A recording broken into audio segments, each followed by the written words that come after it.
નમસ્કાર મિત્રો, વિડીયોમાં તમારું સ્વાગત છે। આજે આપણે દેશ અને દુનિયાના તાજા અને મહત્વ સમાચારની વાત કરવાના છીએ, તો મિત્રો વિડીયોને અંત સુધી જો। સૌપ્રથમ સમાચારની વાત કરીએ કે ગુજરાતના વાતાવરણમાં પલટો। ગુજરાતમાં વેસ્ટર્ન ડિસ્ટર્બન્સ અને અલ નીનોની અસરને કારણે બેવડી ઋતુનો અનુભવ થઈ રહ્યો છે। અમદાવાદમાં 18.7 અને ડીસાના 15.2 ડિગ્રી તાપમાન નોંધાયું છે અને ઉત્તર ભારતમાં હિમવર્ષા ઓછી થતાં ઠંડીનું ઓછું ગાયબ છે। અરબી સમુદ્રના ભેજવાળા પવનની લઘુત્તમ તાપમાન ઊંચું રહે છે અને વહેલી સવારે ગુલાબી ઠંડી અને બપોરની ગરમીને લીધે જનજીવન પ્રભાવિત થયું છે અને આગામી દિવસોમાં ધુમ્મસ વધવાની પણ આગાહી કરવામાં શક્યતા રહેલી છે। વધુ મહત્વની આગળ વાત કરીએ કે વાહન ચાલકો 10,000 રૂપિયાનો દંડ થશે। રેતી કપચી વાહનોને 10,000 રૂપિયાની દંડ। ગાંધીનગર મહાનગરપાલિકા શહેરી વિકાસના ગુણના જાળવી રાખવા અને વધતા પ્રદૂષણને રોકવા માટે મહત્વનું જાહેર બહાર પાડવામાં આવ્યું છે। આ જાહેરનામા મુજબ હવે રેતી કપચી કે અન્ય કન્સ્ટ્રક્શન મટીરિયલનું વહન કરવા તમામ વાહનોને ફરજિયાત તાડપત્રી અથવા યોગ્ય કવરથી ઢાંકવા પડશે। જો તે નિયમનું પાલન ન કરવામાં આવે તો 10,000 સુધીનો દંડ ફટકારવામાં આવશે। વધુ મહત્વની આગળ વાત કરીએ કે સોના ચાંદી તોફાની તેજી। ભારતીય બજારના સોના ચાંદીના ભાવમાં ઐતિહાસિક ઉછાળો જોવા મળી રહ્યો છે। MCX પર સોનું 5,521 રૂપિયા વધીને 1,59,330 રૂપિયા પહોંચી છે, જ્યારે ચાંદી 12,158નો જંગી વધારો થતાં 2,80,173 ટ્રેડ થઈ રહ્યો છે। વૈશ્વિક અનિશ્ચિત અને ડોલરની નબળાઈને કારણે રોકાણકારો કિંમત ધાતુઓ તરફ વળી રહ્યા છે। ટૂંક ગાળામાં સોના 3.59% કે ચાંદી 4.54% ઘરખમ વધારો નોંધવા બજાર ભારે કોહલીએ થઈ લીધો છે। વધુ મહત્વની આગળ વાત કરીએ કે કેન્સરના કેસોએ ચિંતા વધારી। અમદાવાદ સિવિલ મેડિકલની કેન્સર હોસ્પિટલમાં એક વર્ષમાં મોઢામાં કેન્સર 23,500 દર્દીઓ નોંધાયા છે, જેમાં 1,331 પુરુષ અને 441 મહિલાઓ સામેલ છે। કુલ કેન્સર દર્દીઓના મોઢાના કેન્સરનો હિસ્સો 19%નો છે અને વર્ષ 2025માં સિવિલમાં 26,810થી વધુ નવા કેસ દર્દીઓ નોંધાયા હતા। તેમાં 9,100 દર્દીઓને ગુજરાતની બહારથી આવ્યા છે, જેમાંથી મધ્યપ્રદેશ 4,572, રાજસ્થાનમાં 2,678, ઉત્તર પ્રદેશના 1,094, મહારાષ્ટ્રના 279 અને બિહારના 288 દર્દીઓ આવ્યા હતા। વધુ મહત્વની આગળ વાત કરીએ કે અમદાવાદ એરપોર્ટ બંધ। ગાઢ ધુમ્મસને કારણે હવાઈ મુસાફરી સંપૂર્ણ રીતે ખોરવાઈ ગઈ છે। ઓછી વીજળીને કારણે ફ્લાઇટ સંચાલન ગંભીર અસર પડી રહી છે, જેને કારણે અમદાવાદ એરપોર્ટ પર આવતી જતી ટ્રાઇફલાઇન સમયપત્રક મોટો ફેરફાર થયો છે, જેમાં કુલ 25 જેટલી ફ્લાઇટ મોડી પડી રહી છે। આગ્રા, ચંદીગઢ, ભુવનેશ્વર, દિલ્હી અને મુંબઈ સાથેની હવાઈ ક્લિનિકની સૌથી વધુ અસરગ્રસ્ત બની રહી છે, જેને કારણે મુસાફરોને ભારે મુશ્કેલીઓનો સામનો કરવો પડે છે। સૌથી અગત્યની વાત કરીએ કે 80 લાખ પરિવારને માટે ખુશ ખબર। રાજ્ય સરકારના પ્રવક્તા જીતુ વાઘાણીએ જણાવ્યું હતું કે રાજ્ય સરકારે 18થી 20 પ્રકારના સરકારી દસ્તાવેજો માટે સરકારી કરી રહ્યા છે। જાતિના દાખલા સહિત દસ્તાવેજો સરળતાથી મળે તે માટે આગામી 1 એપ્રિલ ફેસલેસ સિસ્ટમ શરૂ થશે, જેનાથી અંદાજે 80 લાખ પરિવારને લાભ મળશે। ભાજપ પ્રજાહિત નિર્ણય છે, કોંગ્રેસનું કામ વાતો કરવાનું છે। વધુ મહત્વની આગળ વાત કરીએ કે ખાદ્ય તેલમાં ભાવમાં વધારો। સિંગ તેલ ભાવમાં રમત વધારોનો તોતિયા ઘટાડો ધીમો। ગુજરાત મગફળીના મતલબ ઉત્પાદન છતાં સિંગ તેલના ભાવમાં છટ્ટાખોરી માહોલ છે। જાન્યુઆરીના 20 દિવસ ડબ્બે 310 રૂપિયાનો ખમખોર વધારો ચૂક્યા બાદ ઘટાડવામાં નામે માત્ર 40 રૂપિયાનો ઘટાડ્યો છે। હાલ ડબ્બો 2,885 રૂપિયાની ઊંચી સપાટીએ છે। પુરવઠો હોવા છતાં તેલની લોબીની નફાખોરીને કારણે જનતા પર બોજ વધ્યો છે। સોના ચાંદીની જેવી અસ્થિર સ્થિતિના ખાદ્ય તેલમાં પણ દેખાઈ રહી છે। વધુ મહત્વની આગળ વાત કરીએ કે ચૂંટણી પહેલા સરકાર એક્શનમાં। સ્થાનિક સ્વરાજની ચૂંટણીઓ પહેલા જ રાજ્ય વિકાસ કામોને લઈને મુખ્યમંત્રી ભૂપેન્દ્ર પટેલે જિલ્લામાં પ્રભારી અધિકારી સાથે મહત્વપૂર્ણ બેઠક યોજી હતી। આ બેઠકમાં રાજ્ય સરકાર ઉચ્ચ અધિકારીઓને અલગ અલગ જિલ્લાઓની પ્રભારી તરીકે સોંપાયેલી જવાબદારીઓને વિસ્તૃત સમીક્ષા કરવામાં આવી રહી છે। વધુ મહત્વની આગળ વાત કરી કે દેવા માફી અંગે મોટી જાહેરાત. આજે 2026નું બજેટ રજૂ થયું હતું. જે બજેટની અંદર મહિલાઓ અને ગરીબો અને મધ્યવર્ગના લોકો કર્મચારીઓ માટે મોટી જાહેરાત કરવામાં આવી હતી. આ બજેટની અંદર ઘણી વસ્તુઓ સસ્તી થઈ હતી, તે ઘણી વસ્તુઓ મોંઘી પણ થઈ હતી. સાથે સાથે ખેડૂતો માટે બજેટ અંદર રાહત આપવામાં આવી છે, પરંતુ ખેડૂતોને પણ આશા હતી કે પૂરી થતી નથી. ખેડૂતોને દેવું માફ કરવામાં આવશે અને ખેડૂતોને PM કિસાનનો હપ્તો વધારવામાં આવે તેવો હજી સુધી કોઈ ઉલ્લેખ કરવામાં આવ્યો નથી. અને શું મિત્રો, સરકાર ખેડૂતોને દેવું માફ કરવું જોઈએ કે નહીં? કોમેન્ટ કરીને જણાવજો. વધુ આગળ વાત કરીએ કે SBI ATM પૈસા ઉપાડવા ઉપર ચાર્જ થશે. SBIએ તેના લાખો ગ્રાહકોને આપ્યો ઝટકો. પૈસા ઉપાડવા પર ₹23 GST સાથે વસૂલાશે. દેશની સૌથી મોટી બેંક SBIએ નોન SP ATMની માટે સર્વિસ ચાર્જમાં વધારો કર્યો છે. એમાં ફ્રી લિમિટ પૂરી થયા બાદ રોકડ ઉપાડવા માટે ₹21ને બદલે ₹23 GST ચૂકવવું પડશે અને બેલેન્સ ચેક જેવા બિન નાણાકીય વ્યવહારો માટે ₹11 GST ચાર્જ લાગશે. સેલેરી એકાઉન્ટ ધારકો માટે હવે અનલિમિટેડ ફી વ્યવહાર બંધ કરીને મહિને ₹10 ફી ટ્રાન્ઝેક્શનની મર્યાદા નક્કી કરાઈ છે. જોકે SBI ATM વાપરનાર હવે BSBD ખાતા ધારકો માટે જાના છે. વધુ આગળ વાત કરીએ કે PM કિસાનના ₹2000નો હપ્તો જાહેર.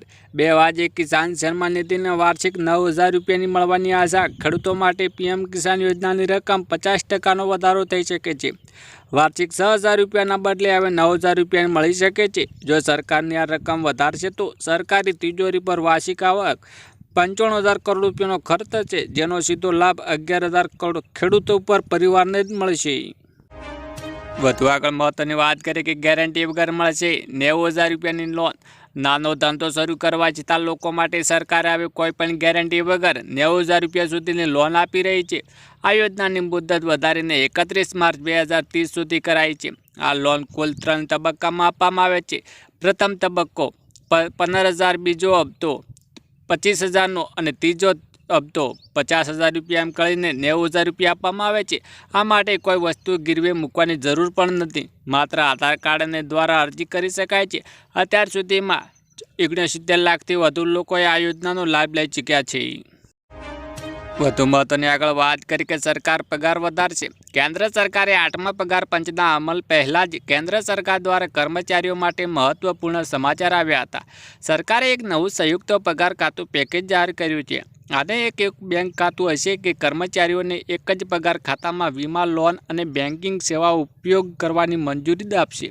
કેન્દ્ર સરકારના કર્મચારીઓ માટે પગાર હવે ફક્ત માનસિક ખર્ચો પૂરો કરવા માટે સાધન રહેશે નહીં. વધુ આગળ વાત કરી કે નવા નિયમો સાથે જાહેર. કેન્દ્ર સરકારે રેશન કાર્ડ ધારકોને લઈને ગાઈડલાઈન જાહેર કરી છે, જેમાં KYC અને રાશન કાર્ડ જથ્થાને લઈને નવા નિયમો જાહેર કર્યા છે. જેમાં દેશનો કોઈ પણ રાશન કાર્ડ ધારકોને સતત 6 મહિના સુધી રાશનનો જથ્થો નહીં લીધો હોય તો જ રેશન કાર્ડની આપોઆપ રદ થઈ જશે. અને આ સિવાય સરકારે દર 5 વર્ષે KYC કરવાનો પણ આદેશ કર્યો છે. ખાસ કે રેશન કાર્ડને લઈને ચાલતી કાળાબજારની અને ડુપ્લિકેટ જેવા મુદ્દાઓને લઈને સરકારનો નિર્ણય લીધો છે. વધુ મહત્વની આગળ વાત કરી કે રાજ્ય સરકારના ખેડૂતો માટે સારા નિર્ણય. રાજ્યના ખેડૂતોને ઘઉંના યોગ્ય અને પોષણક્ષમ ભાવ મળી રહે તે માટે રાજ્ય સરકાર દ્વારા ગુજરાત નાગરિક પુરવઠા નિગમ લિમિટેડ મારફતે ઘઉંની સીધી ખરીદી હાથ ધરાશે. સમગ્ર પ્રક્રિયાને ઓનલાઈન અને બાયોમેટ્રિક પદ્ધતિને પારદર્શક રીતે થશે. ટેકાને ભાવે ઘઉં વેચવા જતાં ખેડૂતોને 1 માર્ચ 2026 સુધી ગ્રામ પંચાયતના ખાતે નોંધણી કરાવવી પડશે.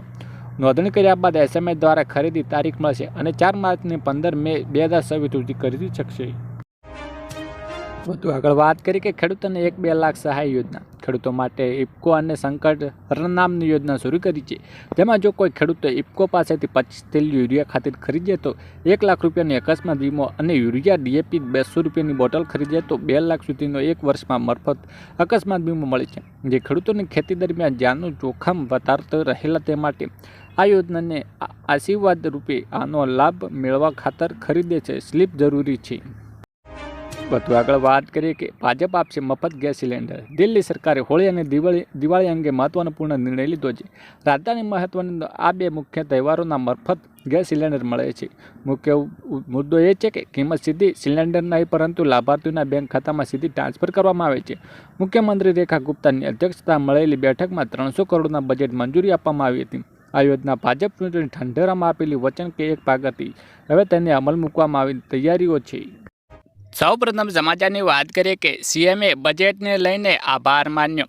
રાજ્યના સીએમએ ભૂપેન્દ્ર પટેલે બજેટને લઈને મોદીજીનો નાણામંત્રીનો આભાર માન્યો છે. તેઓએ એક્સ પર લખ્યું હતું કે આ બજેટ 3 કર્તવ્યો પર ચોક આપવા બજેટ છે. તેમાં જીવન એટલે કે ગરીબ, યુવાન, અન્નદાતા અને નારી શક્તિ તથા દિવ્યાંગના પોલીસને મજબૂત થશે. આ 3 કર્તવ્યોને સમાજને, બંધારણીય ક્ષેત્રોને, દરેક વર્ગને સૌના સાથ, સૌના વિકાસના મંત્રથી આવરી લેવામાં ખૂબ જ સરાહનીય અભિગમ રાખવામાં આવ્યો છે. વધુ મહત્વની આગળ વાત કરી કે સૌથી મોટી જાહેરાત બજેટ 2026-27. બજેટ પૈકી શું સસ્તું થયું અને શું મોંઘું? ખનીજો, દારૂ, ભંગાર, લક્ઝરી ઘડિયાળો, ડિઝાઇન કપડાં, લક્ઝરી કાર, મશીનરી, સિગારેટ, તમાકુ અને પાન મસાલા સસ્તું. કપડું સસ્તું શું થયું? કપડાં, 17 કેન્સરની દવાઓ, EVA જૂતા, વિદેશ મુસાફરી અને CNG ઓર સંબંધિત ઉત્પાદનોને, માઇક્રોવેવ અને ઓવન, 7 દુર્લભ રોગોની દવાઓ અને મોબાઈલ બેટરી, સૌર કાચ અને ઉર્જન બળતણ. વધુ મહત્વની આગળ વાત કરી કે સૌથી મોટી જાહેરાત બજેટ 2026-27. મહિલાઓને વ્યવસાય માટે ઓછો વ્યાજ દરે લોન મેળવવાની સુવિધા. નાણામંત્રી નિર્મલા સીતારામણે મહિલાઓને માટે સી-માર્ટ યોજનાઓ શરૂ કરવાની જાહેરાત કરી છે. આ યોજનાના લખપત દીદી યોજનાઓ વિસ્તરણ તરીકે બજેટ 2026માં રજૂ કરવામાં આવી છે. સી-માર્ટ યોજના હેઠળ મહિલાઓને વ્યવસાય શરૂ કરવા માટે સહાય અને માર્ગદર્શન મળે છે. મહિલાઓને તેમના વ્યવસાય માટે ઓછા વ્યાજ અને દરે લોનની સુવિધા પણ આપવામાં આવી રહી છે. વધુ આગળ વાત કરીએ કેન્દ્રીય બજેટ 2026-27 રજૂ કરતી વખતે નાણામંત્રી નિર્મલા સીતારામણે ખેડૂતો માટે ઘણી જાહેરાત કરી હતી. સરકારે સ્પષ્ટ કહ્યું છે કે ખેડૂતોની આવક વધારવા માટે કૃષિ વ્યવસાયીકરણ કરવામાં આવે છે.